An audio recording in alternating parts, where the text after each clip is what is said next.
ज्योति प्रज्वलित अंधकार हेला लुप्ता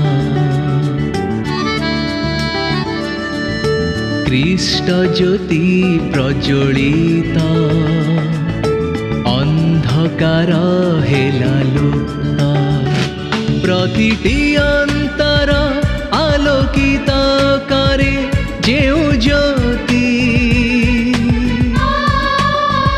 प्रति जीवनर पथ प्रदर्शक से ज्योति से जे सारा जगतर ज्योति इष्ट ज्योति से ही सत्य ज्योति सत्य ज्योति सत्य ज्योति सत्य ज्योति सत्य ज्योति।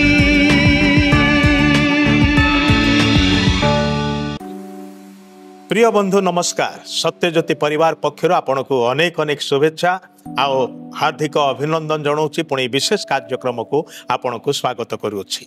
यही कार्यक्रम आपन नियमित देखुंट ईश्वर ठारू आशीर्वाद प्राप्त होती आध्यात्मिक भाव में वृद्धि लाभ कर प्रभु को धन्यवाद दो। पुणी विशेष भाव में आपन को अनुरोध करूँ आम सांगे जोगाजोग करने भूलु ना।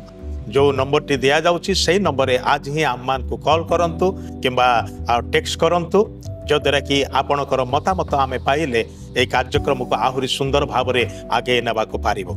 आपण मध्य एहाको अन्य मान को निकट रे शेयर करिया पाई भूलंतु नाही जेपरि कि अन्य माने मध्य ईश्वरंकर वाक्य सुनिबार सुजोग पाइबे आशीर्वाद प्राप्त हेबे। आसु आमने प्रार्थनार सहित प्रभुकर वाक्य मध्य को जिबा किछि आज ध्यान करिबा। आज ईश्वर आम मान को किछि कहिबा को चाहते ताहा माने सुनिबा पाए निज निजर मन हृदय को प्रस्तुत करिबा प्रार्थना करिबा। स्वर्गस्थ पिता तुमर पवित्र नामर धन्यवाद करी तुमर श्री छाम को आसुचु।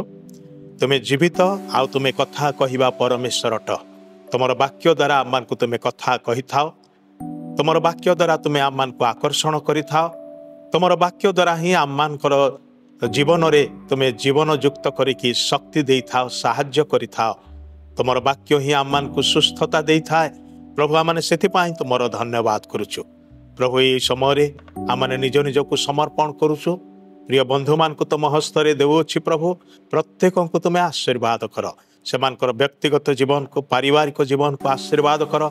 यदि कहीं बेमार पड़ी थाए तुम पवित्र यीशु नाम रे ताहांको सुस्थता दियो। जो परिवार रे अशांति एवं अस्थिरता अच्छी तुम पवित्र यीशु नाम रे तुम निजर शांति एवं समाधान से मान को दियो।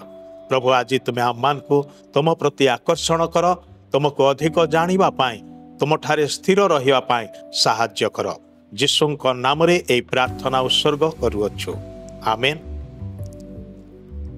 आमने जो विशेष प्रसंग ने आलोचना करूअछु ताहा होछि जेतेबेले आपण निजको अयोग्य बोले मने करते।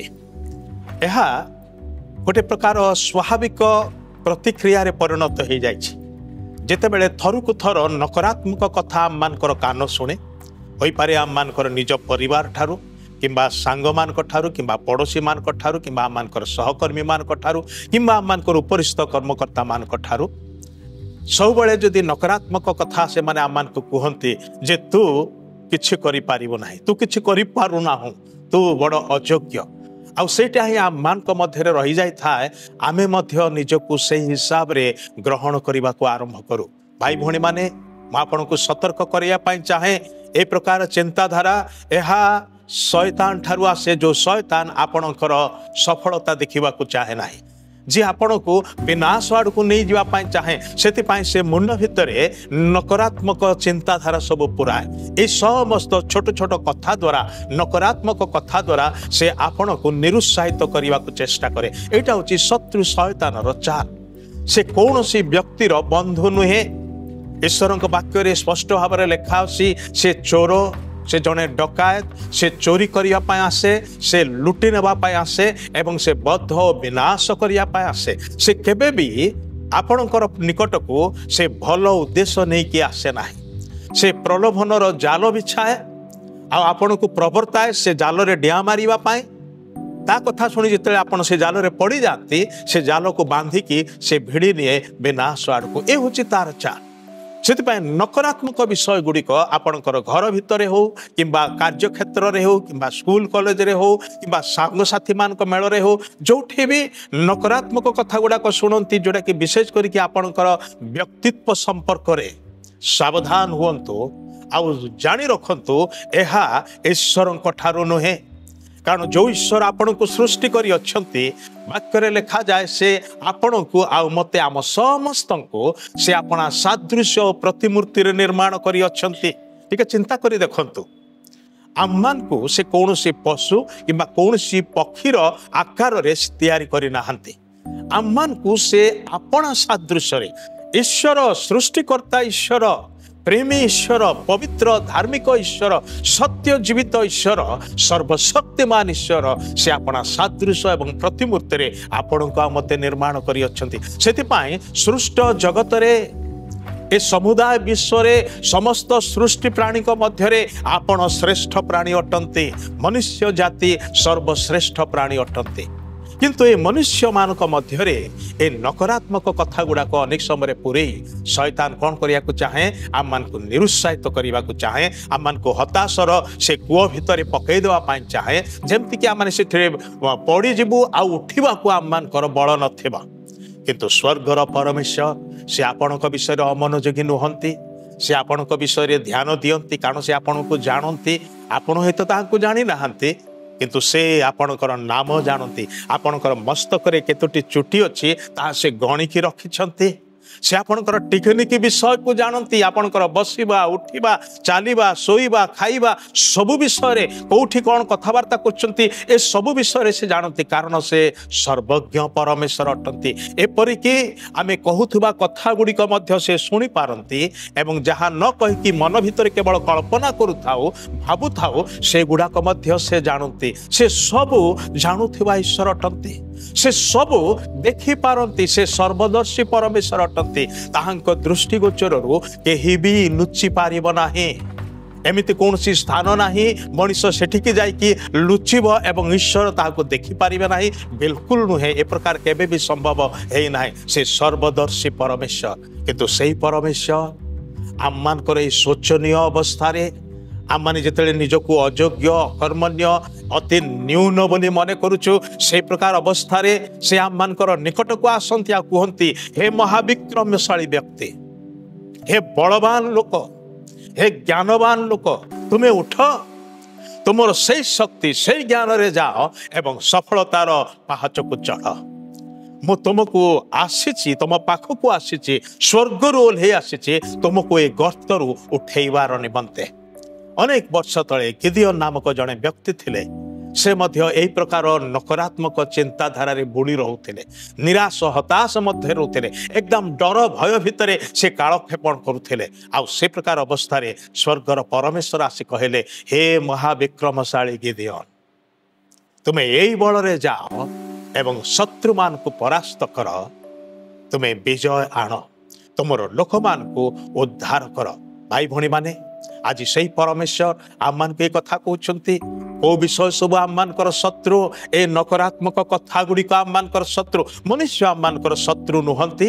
ଆମେ ଅନେକ ସମୟରେ ମନୁଷ୍ୟମାନଙ୍କୁ ନିଜର ଶତ୍ରୁ ବୋଲି ଭାବିଥାଉ, କିନ୍ତୁ ମନୁଷ୍ୟ ଆମମାନଙ୍କର ଶତ୍ରୁ ନୁହନ୍ତି। ମନୁଷ୍ୟ ପଶ୍ଚାତରେ ଯେଉଁ ମନ୍ଦ ଶକ୍ତି ତାକୁ ପ୍ରବର୍ତ୍ତାଏ, ନିଜ କବ୍ଜା ମଧ୍ୟରେ ରଖେ, ଆମମାନଙ୍କ ବିରୁଦ୍ଧରେ କଥା କହିବା ପାଇଁ ତାକୁ ଦିଏ, সেই ଅନ୍ଧକାରର ଶକ୍ତି, সেই ଶୟତାନର ଶକ୍ତି ବା সেই ଶୟତାନ ହେଉଛି ଶତ୍ରୁ। ପ୍ରକୃତରେ ସେ ଆମମାନଙ୍କର ଅନିଷ୍ଟ ଚିନ୍ତା କରେ ଏବଂ ଏସବୁ ପରିବେଶ ଭିତରକୁ ଆମମାନଙ୍କୁ ଠେଲି ଦିଏ। କିନ୍ତୁ ସ୍ୱର୍ଗରୁ ପରମେଶ୍ୱର ଆସିଲେ, 2000 ବର୍ଷ ତଳେ ମନୁଷ୍ୟ ରୂପରେ ଆସିଲେ, ଆମମାନଙ୍କୁ ସେଇ ବିନାଶର ଗର୍ତ୍ତରୁ ଉଠେଇବାର ନିମନ୍ତେ, ସେ ନିରାଶା ହତାଶାର ଗର୍ତ୍ତରୁ ଉଠେଇବାର ନିମନ୍ତେ ଆଉ ଆମମାନଙ୍କୁ ନୂଆ ଜୀବନରେ ଭରିଦେବାର ନିମନ୍ତେ, ସ୍ୱର୍ଗୀୟ ଜୀବନ, ସ୍ୱର୍ଗୀୟ ଶକ୍ତିରେ ଭରିଦେବାର ନିମନ୍ତେ। ଆଉ ସେଥିପାଇଁ ସେ ଆସି କହନ୍ତି, ତୁମେ ଉଠ ଏବଂ ଆଗକୁ ଅଗ୍ରସର ହୁଅ।